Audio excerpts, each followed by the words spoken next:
is watching. We've got the chance, let's take the stance, develop our state. On 27 February, vote for stronger BJP, stronger Meghalaya. Remember Meghalaya, the alleged multi-crore rupees food grain scam in which 1 lakh bags of rice procured by the Food Corporation of India, Shillong, were discovered and seized by the Assam police in the Kamrup district of Assam. This rice was meant for our children and pregnant women at the Anganwadi centers. Shockingly, the NPP-led MDA government tried to wash its hands of the alleged scam.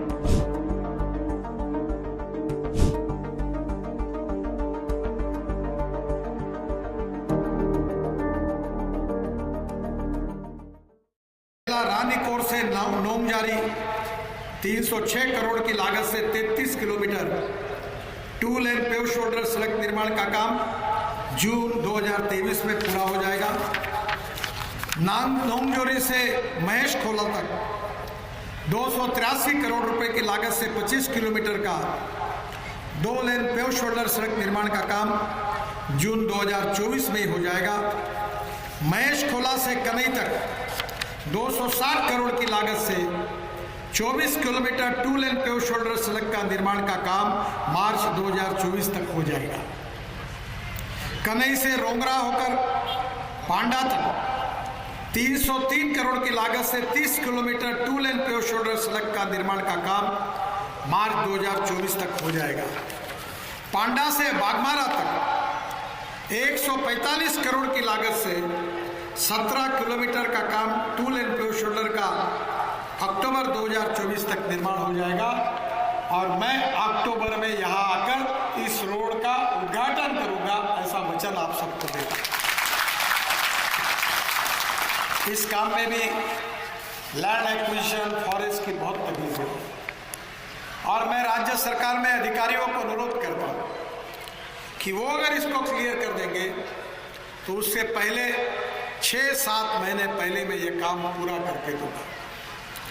बहनों और भाइयों, no स्टोई से वाकाजी सड़क का निर्माण ये 302 करोड़ की लागत से 43 किलोमीटर 2 लेन पेव शोल्डर का निर्माण का काम अगस्त 2023 तक हो जाएगा। नो स्टोई से रामबराई किरशाई तक 360 करोड़ की लागत से 33 किलोमीटर 2 लेन पेव शोल्डर सड़क का निर्माण का काम 2024 तक पूरा हो जाएगा। मई में रोंडिक नदी पर 15 करोड़ की लागत से ब्रिज का निर्माण जून 2023 में पूरा हो जाएगा। पश्चिमी जयंतिया हिल्स पर्यटन क्षेत्र के सड़क विकास में पश्चिमी जयंतिया हिल्स पर्यटन के साथ मेघालय के सांस्कृतिक क्षेत्र है क्रांगसुरी जलप्रपात जैसी सुंदर जगहों तक पर्यटकों को पहुंचाना आसान हो सके, इसके लिए इस मार्ग में निर्माण कराया जा रहा है जो माउरिंग क्लेंक्स से जयंतिया हिल्स तक 4,850 करोड़ की लागत से 127 किलोमीटर 4 लेन का मार्ग का डीपीआर अक्टूबर 2023 तक बन जाएगा। और पश्चिमी जयंतिया हिल्स क्षेत्र पर्यटकों का पसंदीदा स्थान है, यहाँ हर पर्यटक जाना चाहता है, इससे पर्यटकों की यात्रा सुविधाजनक हो जाएगी। विशेष रूप से जो रानीकोट से नोंगलाई तक जो है आरएमबी का पैकेज जो है वो पहला पैकेज 80% पूरा हुआ है और नोंगरई का पैकेज जो सेकंड है वो 5% ही पूरा हुआ है। थर्ड पैकेज जो है वो 48% पूरा हुआ है, चौथा पैकेज जो है 58% है और पांचवा पैकेज है 67% और जो छठवा है वो 15% हुआ है। लैंड एक्विजिशन की दिक्कत है और मेरा विश्वास है कि ये मिल जाएगा तो ये रानीकोट वालों के लिए और विशेष रूप से नौजवान के लिए आपके लिए एक बहुत बड़ी उपहार के रूप में एक भेंट होगी और जल्दी उसको करने का हम प्रयास करेंगे। दावकी से अमलारंग जोवाई तक 43 करोड़ की लागत से 15 किलोमीटर सड़क निर्माण का काम नवंबर 2023 में हो जाएगा और इससे तीनों पर्यटन स्थलों तक पहुंचना आसान हो जाएगा। मैं शिलांग में पूर्वी और पश्चिमी बाईपास का निर्माण कर रहा हूँ 4000 करोड़ रुपए लगाकर। 78 किलोमीटर का ये बाईपास है, 4 लेन है, डीपीआर बन रहा है। 1500 करोड़ की लागत से 40 किलोमीटर 4 लेन पूर्वी बाईपास, इसका डीपीआर जल्दी बन जाएगा। और करीब 2500 करोड़ की लागत से 38 किलोमीटर 4 लेन पश्चिमी बाईपास का डीपीआर भी जल्दी बन जाएगा, इसका टेंडर हो जाएगा। और इस बाईपास बनने से गुवाहाटी से आने वाले लोगों को शिलोंग शहर से बाहर के बाहर आने की सुविधा प्राप्त होगी और शहर के अंदर का ट्रैफिक भी कम होगा, दुर्घटनाएं भी कम होगी। जो पर्यटक चेरापूंजी सहित अन्य पर्यटन स्थलों पर जा रहे हैं उनका समय बचेगा। डाकी तक सड़क विकास, शिलोंग से डाकी तक 970 करोड़ की लागत से 44 किलोमीटर 2 लेन पेव शोल्डर सड़क का निर्माण अप्रैल 2024 तक पूरा हो जाएगा। यह पर्यटकों की पसंदीदा जगह है। क्रिस्टल जैसे साफ पानी की उमनगोट नदी को देखने के लिए लोग अवश्य वहां जाते हैं। इस सड़क बनने से पर्यटकों की संख्या बढ़ेगी। और बहनों और भाइयों, याद रखिए, पर्यटन ऐसा क्षेत्र है कि जिसमें 49% कैपिटल इन्वेस्टमेंट ये रोजगार निर्माण करने के लिए खर्चा होती है।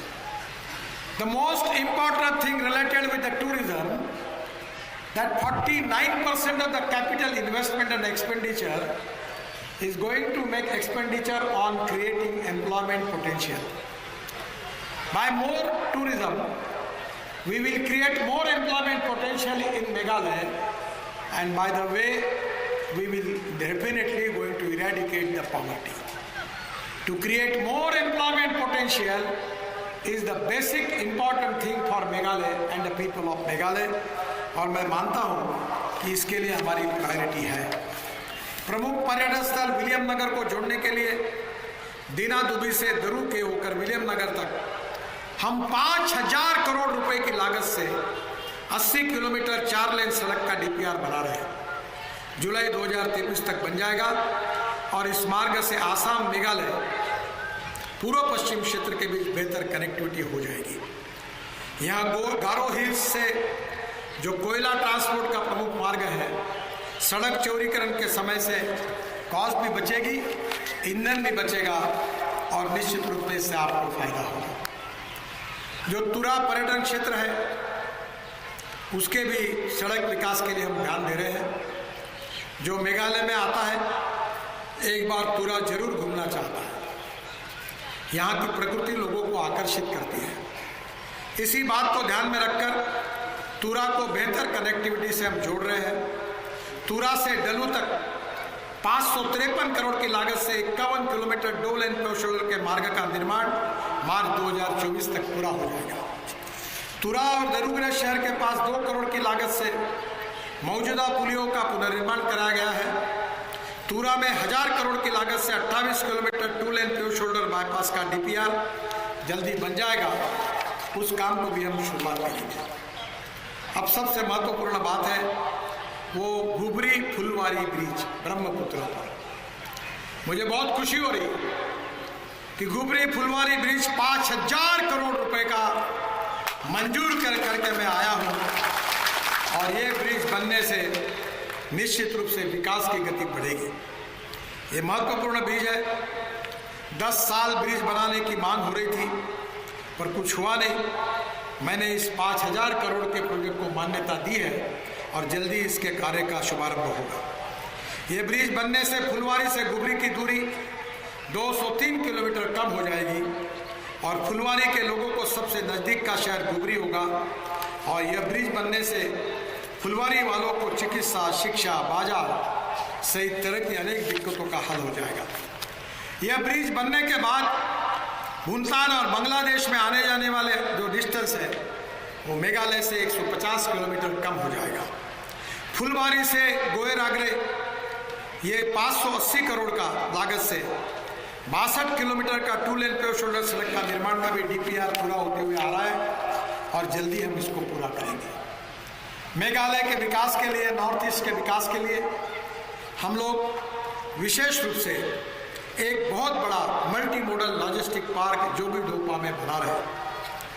पर्यटन के साथ मूलतः कृषि प्रधान राज्य है। आलू, चावल, मक्का, अनानास, केला, पपीता, दालचीनी, हल्दी। मेघालय के हल्दी की तो चर्चा वर्ल्ड में होती है। इतनी हल्दी को कीमत है। आप ऐसी हल्दी तैयार करते हैं कि पूरे वर्ल्ड के लोग अगर हल्दी खाना है तो मेघालय की हल्दी चाहिए, इसकी मांग करते हैं।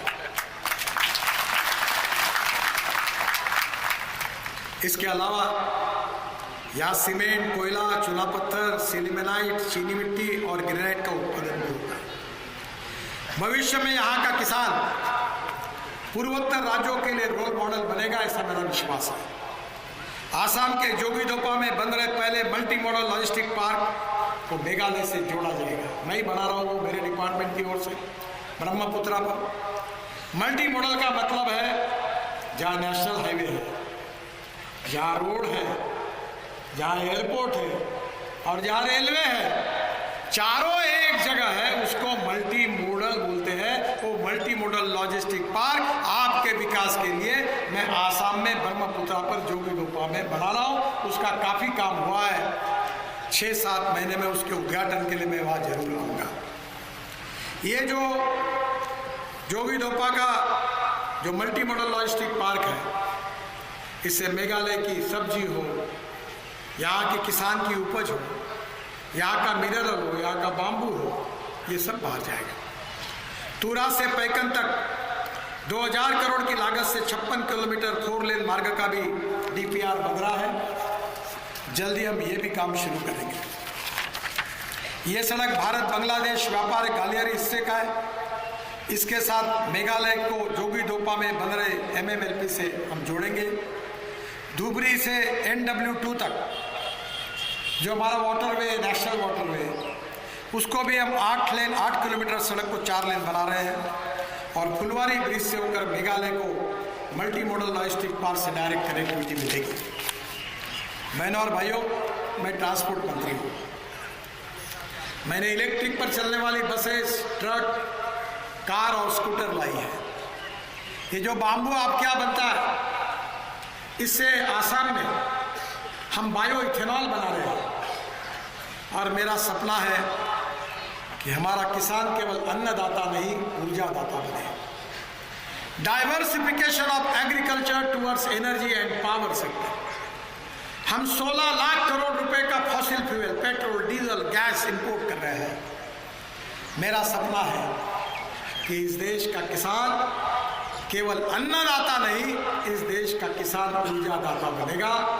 और इस देश के पेट्रोल डीजल का विकल्प इस देश का मेघालय का किसान भी है। आपकी गाड़ी, आपकी स्कूटर, आपकी बस, आपकी ट्रक किसानों ने तैयार किए हुए फ्यूल पर चलेगी। वो दिन अब दूर रही है। हीरो, बजाज, TVS ने 100% इथेनॉल पर चलने वाली बाइक और स्कूटर लॉन्च किया है। ऑटो रिक्शा आई है, टोयोटा कंपनी की गाड़ियाँ आ रही है जो 100% इथेनॉल पर चलेगी और 40% बिजली तैयार करेगी। तो पेट्रोल का रेट 25 रुपये लीटर पड़ेगा, यानी कितना सस्ता है, प्रदूषण नहीं होगा। Import substitute, cost effective, pollution free और इंडिजिनस। बहनों और भाइयों, देश बदल रहा है। हिंदुस्तान दुनिया की सुपर इकोनॉमिक पावर बन रही है। हम मोदी जी के नेतृत्व में हिंदुस्तान को आत्मनिर्भर भारत बनाना चाहते हैं। सबका साथ, सबका विकास और सबका प्रयास, यही हमारा मंत्र है। We are not against any religion, caste, creed and sex. Justice with all and appeasement of all. क्या हमने ऐसी कोई योजना बनाई है कि किसी धर्म के लोगों को उसका फायदा नहीं मिलेगा? क्या हमने ऐसा कोई डिस्क्रिमिनेशन किया है? कुछ लोग जानबूझकर भारतीय जनता पार्टी के बारे में फियर पैदा करना चाहते हैं, डर, उनको डराना चाहते हैं। बहनों और भाइयों, आपको सभी प्रकार के अधिकार है। जात, पंथ, धर्म, भाषा कोई भी हो, सबको साथ लेकर हिंदुस्तान को दुनिया की महाशक्ति बनाना, वर्ल्ड की सुपर इकोनॉमिक पावर बनाना। और कश्मीर से कन्याकुमारी तक, मेघालय से लेकर नागालैंड से लेकर कश्मीर, कन्याकुमारी तक, गांव, गरीब, मजदूर, किसान, उसकी गरीबी को दूर करना, नौजवानों को रोजगार देना, अच्छे रोड बनाना, अच्छे कॉलेज, अच्छे स्कूल आपको मिले, अच्छे हॉस्पिटल मिले और आपका कल्याण हो, यही भावना हम सबके मन में है। और इसीलिए मैं आपसे प्रार्थना करने के लिए आया हूं कि हमारे विशेष रूप से इस क्षेत्र के उम्मीदवार सैमुअल एम संगमा, आइए इस क्षेत्र से खड़े हैं, आप कमल के फूल की बटन दबाइए। ऐसा चमत्कार होगा कि मेघालय की सड़कें 2 साल के अंदर अमेरिका के बराबर बन जाएगी, ये विश्वास में आता हूं। आप इनको चुनकर दीजिए, यही प्रार्थना करता हूं। बहुत बहुत धन्यवाद। नमस्कार।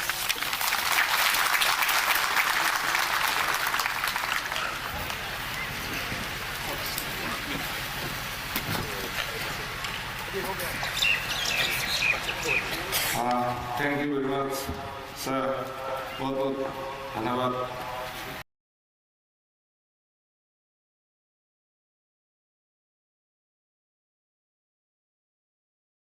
कुटुंबकम को आत्मसात करते हुए वैश्विक स्वास्थ्य और वैश्विक समृद्धि को समर्पित दिव्य सज्जनों, हमारे यशस्वी तेजस्वी प्रधानमंत्री श्री नरेंद्र मोदी जी का